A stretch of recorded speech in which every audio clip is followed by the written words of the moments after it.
See what we got. Maritza past life.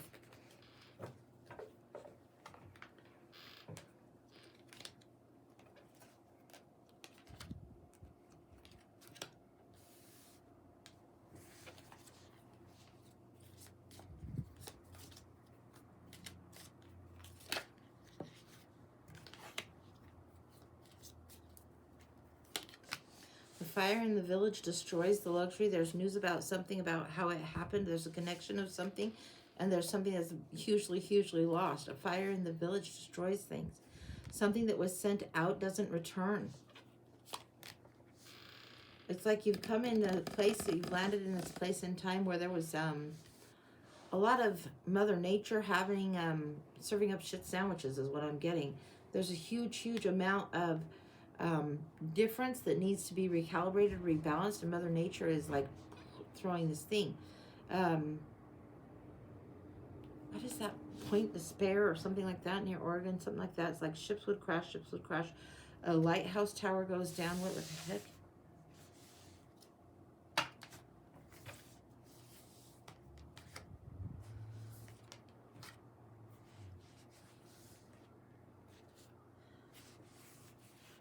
Traveling pregnant alone for a while towards the mountain, towards a space and time where you need to have your own self be to yourself. Bridging the gap. Somebody lost, you lost somebody significant. I think you lost the father of this baby during this time frame. Very wild how this is coming through. This is like a singular vision. There was a gift given when you went away. All this calamity and this fucking destruction that took such a heavy toll only led to a bigger thing for you, only led to more. As towers are wont to do. This led you to somebody else that helped fill the role that this person didn't because this person was dead. This person is the father, so this is very interesting. You have a relationship. The whole town is fucking burning down in a blaze. A ship of some sort crashes, whether your person dies on when the whole town comes down or the crash that happens because of the tower, the lighthouse, whatever that is, the torches that would have guided him home. No, they weren't there, so he's gone. He's out of the picture. Somebody new comes in. This is a twisty, crazy, holy moly.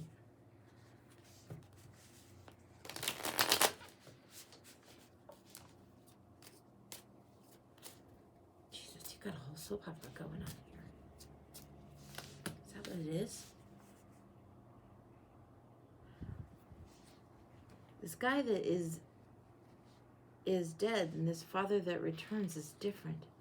Now, this is when you have your second shot at love, and this person starts raising this boy. This is who your union is with. You get news from the other side, from the overseas. This is news of what? This feels like very crazy ass soap opera. There's news of relative that has a money as affluence. There's news of somebody that wants to lay claim to the child, and I think that this person actually isn't the father of the child who genuinely died, but they're impersonating, trying to lay claim to this child of yours. Very wild. I think you know it's straight up bullshit. You look down and you're like, yeah, whatever it is you're playing, I'm not buying. You've worked really hard to create a good home for the child and a good world for the child. Let me show her this card. This is you and the stepdad who stepped in, and this is you guys taking that burden and handling it really, really well. Elevating yourself, elevating your lifestyle, but somebody else is trying to pull a fast one. Trying to say you don't have proper documents for this child, blah, blah, blah, blah, blah. I think they get a corrupt person involved, or a corrupt person with power. Very interesting.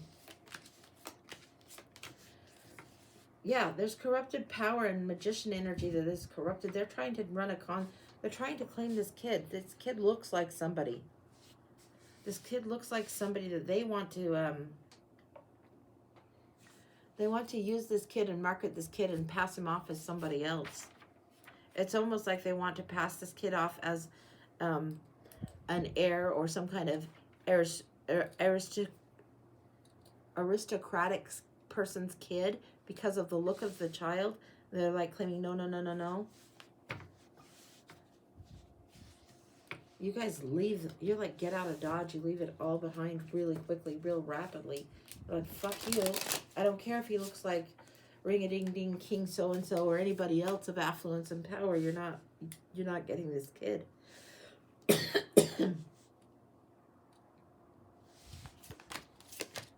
Oh, yeah.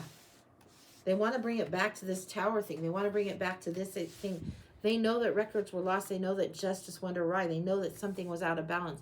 They're really, they want this child, this specific child is sought after, and they want to take this child because the look of this child is so much like, it'd be like somebody saying, oh, this is lost to Anastasia. Here she is. Here she is. This feels like a boy child more than a girl, but that's what it's like. It's like, oh, this child looks like Anastasia Romanoff. We're going to present her as Anastasia Romanoff. We just need to convince them that we have legitimate claim that supersedes theirs. And you're like, yeah, no.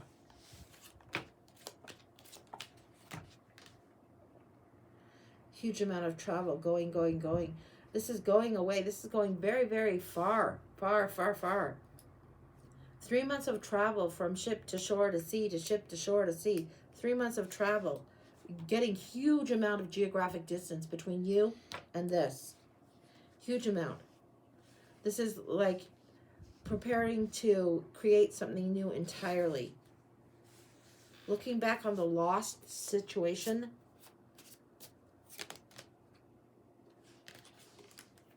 Now this is a celebration.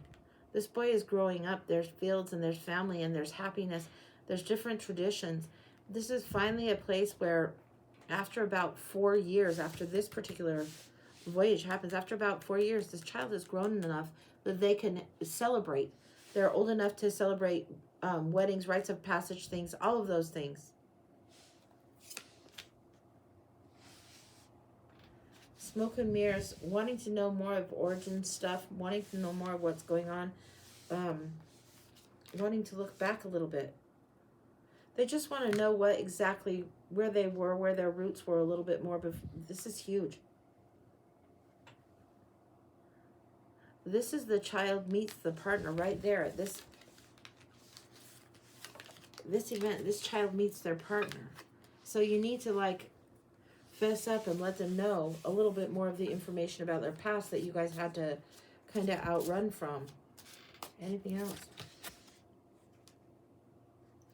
You let them know. This is like going deep into the woods, going in somewhere else. Like if somebody would have traveled overseas from Europe, England, Anglo zone over to early America zone to settle in early Americas in the north rather than the south, in the north rather than the south, they would have crossed over, and instead of staying in the Americas, they would have decided, yeah, we're going to go even further. We're going to go French Connection up towards Canada. It's a necessary choice, a necessary doing. Once you tell them this is all the history, it's a necessary doing to go towards Canada.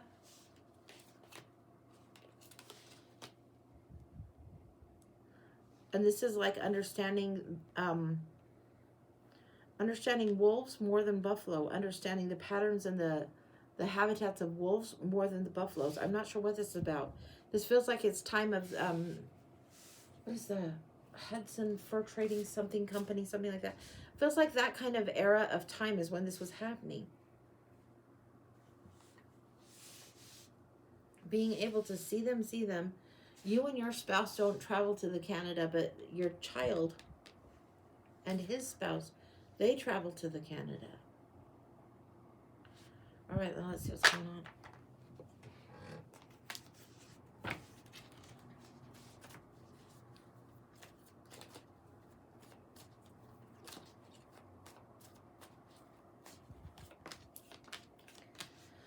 This is a happy new start. It leaves the shell shock stuff behind. It's the final thing. It's the final boundary. It's the final I want to say misdirection, purposeful misdirection. It's what gets them untouchable, unreachable from anybody that would do them harm, that would try and seek them out and claim they were somebody other than who they were. It gets them out of reach of these people over here. It's really trippy. this is beautiful. You get messages back and forth, back and forth. You get messages, you get little bits of letters and little bits of insights. Now, this is a time when people didn't travel and meet up with family just as much. But you get letters and notes because they do travel. They make this break and it works pretty well. Do you see your grandkids then after that? Are you more like homebodies, separated by country? Intentionally so.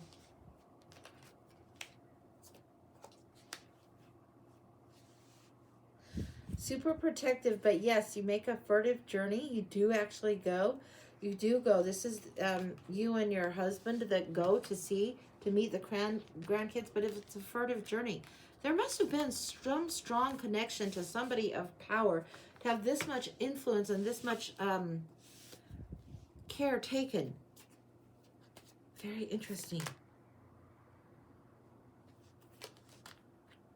There's victory on here. Yes, you do go. You do see them. You don't do this. I think you do this once. It's like one great trip, one great victory to see them. You don't stay up there.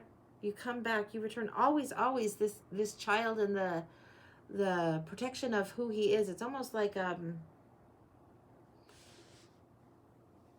they want to claim they're Anastasia when they're not. This is the bastard child or the illegitimate heir that somebody wants to try and prove. No. But you return to the Americas. You let them stay in the Canadas. And you know you've outsmarted the magician. You know you win. You still can communicate here and there.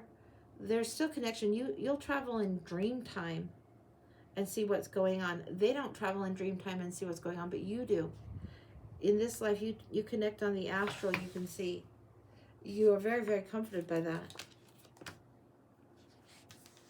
You have your own shades of magic that you know, and it's not as stuck as the situation felt, and you recognize this now, where the situation felt very, very difficult early on. You understand the reasoning for it, and you feel really, really good. You've gone from the girl that was trapped and had to escape in the mirror to the girl that's the woman now that's raised the kid, done a good job. And the knight that helped you do this, the father that was the one that stepped in.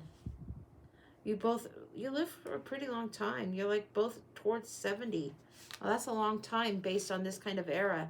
But both towards 70 is, you age well. It's like you have a happy life on that.